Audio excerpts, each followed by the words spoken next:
안녕하십니까, 화양숙입니다. 여러분, 이번 시간엔 파트 01 전표관리 및 결산관리 쪽 이어서 시작을 해보도록 하겠습니다. 자, 파트 01은 여러 개 챕터로 되어 있었고요. 그 챕터 중에 우리는 첫 번째 챕터 시작은 했습니다. 그래서 전 시간까지 재무제표에 대해서 진행을 했고요. 이번 시간에는 재무회계의 개념체계라는 부분을 진행해 보도록 하겠습니다. 자, 재무회계 개념체계는 여러분 교재 다 갖고 계시죠? 28페이지 피시면 재무회계 개념체계라는 부분이 나와져 있고요. 그 개념체계 부분에 대한 내용은 조금 딱딱해요. 그렇기 때문에 여러분들이 실제적으로 이 개념체계 부분은 실제 되게 중요하고, 그리고 프로그램 안에 들어가서 사용할 때도 프로그램을 구축하는 개발자들이 벌써 다 구축을 해놓은 상태예요. 이 내용을 근거로.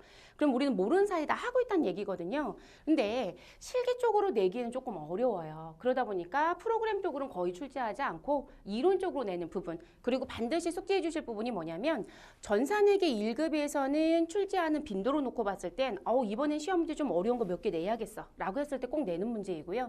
그리고 세무급수에 가면 무조건 내는 출제예요. 그렇기 때문에 기본적으로 회계급수를 취득하시고 세무 올라가잖아요. 그러면 반드시 가지고 가야 되는 부분, 우리가 기초작업 잘 해놓으시면 뒷작업이 쉬워요. 그렇기 때문에 반드시 숙제해야 되는 부분이고, 그리고 들어보시고 어려우면 어떡하셔라. 그냥 쭉 빨리 진행하시고, 그리고 뒤에 다른 교육에 대한 부분들, 다른 교육이란 얘기는 뒤에 다른 부분의 진도들이 있겠죠, 여러분. 그래서 재무회계 쪽 관련된 다른 부분 내용 듣고 다시 돌아와서 들어도 괜찮거든요. 그럼 이해가 더 빠르실 수도 있어요. 근데 교재이기 때문에 앞쪽에 있는 거라고 보시면 되겠습니다.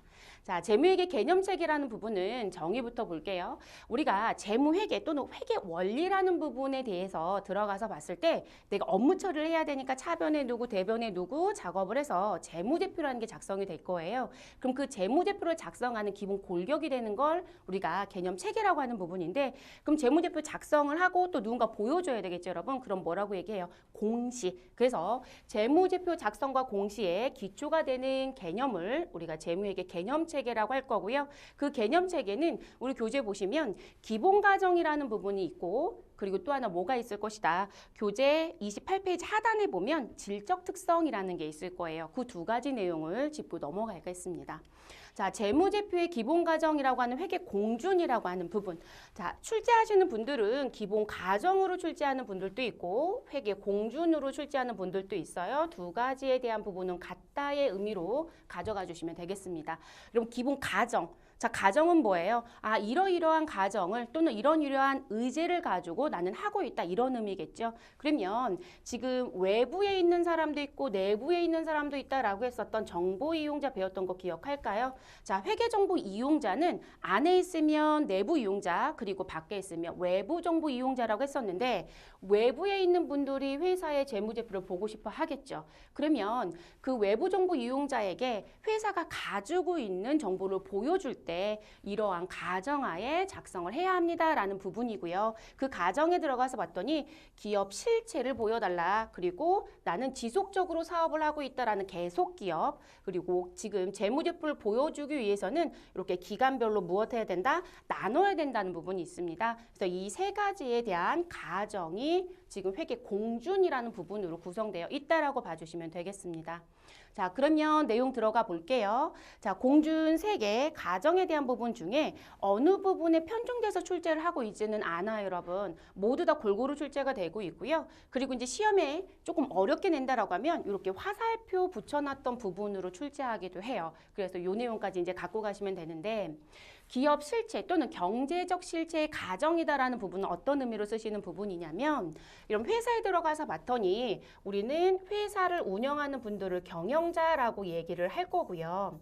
그런데 어떤 얘기도 하냐면 우리는 회사의 경영자로 앉아있는 대표이사 또는 사장님은 월급만 받아가세요 라고 얘기를 해요. 이상한 게 아닌 거죠. 정상적인 거예요. 회계라는 부분을 들어가서 보면 경영자와 누구는 분리되어 있어야 한다. 회사의 주인입니다 라고 하는 분들을 우리가 이제 주식회사를 가정으로 교육을 하는 거기 때문에 주주와는 우리가 분리되어 있다라는 게 맞아요. 다만 이제 저희 교육을 듣는 분들이 난 자격증을 취득하려고 이 강의를 듣고 있어. 근데 나는 현재 회사에서 회계라는 직종에 근무하고 있어요 라고 하는 분들이 어떤 얘기를 하시냐면, 이 기업 실체에 대한 부분의 내용을 진행할 때 저희는 경영자와 주주가 같아요. 이렇게 얘기하시는 분들도 있어요. 그러실 수는 있죠, 여러분. 왜냐면 주주라고 한다라면 회사를 설립할 때 대표이사가 주주로 들어가서 설립할 수도 있어요. 다만 두 사람을 같다라고 보는 건 아니라는 거죠. 그래서 우리가 분리해서 봐야 된다는 얘기인 거고요. 그러면 일단 경영자는 회사의 종업원처럼 일하는 분들이다라고 봐주시면 되시고 지금 주주는 누구이다? 지금 이 회사의 주인이다라고 봐주시면 되는 거예요. 이해되셨을까요? 그럼 이 둘은 분리돼서 보라고 했으니 우리는 그 둘을 무엇으로 봐라? 아유 별개로 봐야 되는 게 맞지 않느냐. 자, 이게 또 하나의 문제가 뭐가 되냐면 경영자와 주주를 분리해서 볼 거예요. 그런데 지금 우리가 쓴 돈을 비용이라고 얘기를 할 거거든요. 쓴 돈이 있었다. 근데 그 쓴 비용을 들어가서 보았더니 경영자가 회사를 위해서 쓴 돈이라면 당연히 회사가 그 돈을 주는 게 맞아요.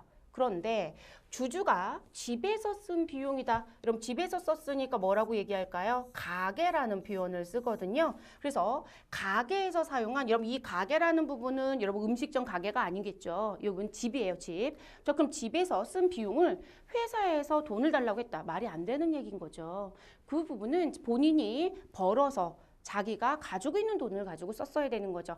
다른 얘기를 또 돌려서 얘기한다면 경영자가 가게에서 쓴 것도 회사 비용으로 정리할 수 없어요. 매우 중요한 부분. 그걸 우리가 기업 실체라는 부분으로 얘기를 하는 거예요. 분리해서 따로따로 봐야 된다. 절대 혼자 할 수 없다. 그럼 이런 비용 처리할 때도 중요하다, 안 중요하다? 중요하다. 그래서 실제 이 1번 같은 경우는 외부 감사 받으실 때 회계사들이 와서 제일 많이 보는 부분이고요. 국세청에 세무조사가 들어온다라고 하면 국세청에서 혹시 회사에서 처리한 비용 중에 개인적으로 쓴 돈을 회사의 돈처럼 정리하지 않았느냐 그런 걸 또 보기도 해요. 그렇기 때문에 매우 중요한 부분이에요, 여러분. 이해되셨을까요?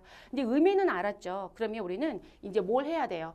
우리가 실질적으로 시험에 나오는 문구를 봐야 되겠죠. 그래서 시험에서는 기업은 주주와 경영자와는 별개로 존재하는 하나의 독립된 실체로 보아야 한다라는 걸 기업 실체 가정이라고 하고 우리가 재무제표를 작성하는 근거 그리고 그 재무제표에 여러 개의 재무제표를 작성한다면 우리가 연결재무제표가 있다라고 할 수 있거든요. 그 연결재무제표 작성할 때도 이 부분이 영향을 주고 있다 이렇게 알아두시면 되겠습니다. 자, 계속기업의 가정입니다. 자, 계속기업의 가정은 어떤 의미시냐면 회사가 사업을 하기 위해서 사업자 등록을 냈습니다. 그러면 사업자를 내고 지속적으로 사업을 유지하고 있지 않을까요?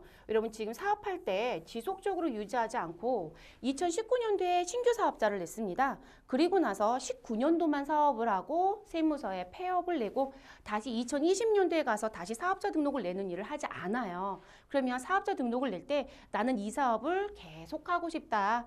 라고 얘기를 하겠죠. 그럼 회계 처리할 때도 그 부분을 그대로 가져가야 된다는 얘기예요. 그걸 우리가 계속기업의 가정이다라고 얘기를 합니다. 그러면 사업자 등록 중에 이 회사가 무슨 업을 하고 있다라는 업태 종목이 있어요, 여러분. 그럼 그걸 우리가 설립 목적이 나와져 있는 거겠죠. 또는 법인 같은 경우는 정관이라는 걸 작성을 해요. 그럼 그 정관에 설립 목적 반드시 명기하게 되어 있고요. 그래서 설립 목적과 의무를 이행하기에 충분할 정도의 무슨 부분 우리는 문제가 없더라. 그러면 우린 장기간 회사를 무엇할 것이다. 운영할 것이다. 그걸 여러분 운영한다고 얘기하지 않고요. 존속한다는 가정을 전제로 가자. 이렇게 얘기를 합니다. 이해되셨을까요? 자, 그리고 이 부분은 언제 가서 없어질 수도 있다라고 얘기하냐면 이런 회사가 더 이상 경영활동을 안 하겠대요. 그러면 세무서에 폐업한다는 얘기 했었잖아요. 그걸 우리가 이제 청산한다라고 얘기해요. 그러면 이 계속기업 가정 안에 들어가져 있는 부분은 내가 회사를 더 이상 운영하지 않겠다는 청산의 의도가 있거나 중단할 또는 중대한 이유가 있어서 더 이상 유지할 수 없다라는 부분이 없다라면 우리는 계속 가야 한다라고 얘기를 합니다. 이런 화살표도 기억해달라고 했어요. 자, 화살표에 나오는 이 용어 기억하시는데 역사적 원가주의의 근거가 된다라고 얘기를 합니다. 자, 역사적 원가주의라고 해서 들어오는 부분은 무슨 얘기신 거냐면 회사가 유형자산을 구입했어요. 그러면 유형자산의 대표적인 자동차는 거의 대부분 갖고 계시니까 자동차로 예를 들어볼게요. 차량 운반구를 2019년도에 1억을 주고 구입을 했습니다. 그러면 이 자동차는 실질적으로 지속적으로 내가 타고 있을 거예요. 근데 문제는 올해 1억 주고 샀던 자동차가 2020년도에 가면 1억이 되질 못해요. 왜냐면 제가 구입해서 사용을 했잖아요. 그럼 그것만큼 우린 가치는 분명히 떨어질 겁니다. 그러면 그 가치가 떨어진 것만큼 우리가 뭔가의 행위가 필요하죠. 그래서 우리가 보여주는 재무제표에는 얼마 주고 샀습니다라고 표기를 하고요. 그리고 우리가 무슨 부분, 계속적으로 사업하는 기간에 그 부분을 비용화시키는 작업을 할 거예요. 그래서 재무제표에는 취득 원가로 표시해달라. 그게 역사적 원가주의이고 뒤에 가서 기간 배분하는 비용화라는 감가상각이라는 걸 할 거예요. 그거로 정리가 되어집니다. 자, 기간별 보고의 과정이다라는 부분이 세 번째에 들어옵니다, 여러분. 자, 기간별 보고의 과정이라고 하는 부분은 우리 아까 계속기업 과정을 줬어요, 여러분. 그럼 이제 문제는 뭐냐면 제가 19년도에 사업을 했다라고 했지만 19년도에 사업이 아니라 저는 언제 사업을 시작했냐면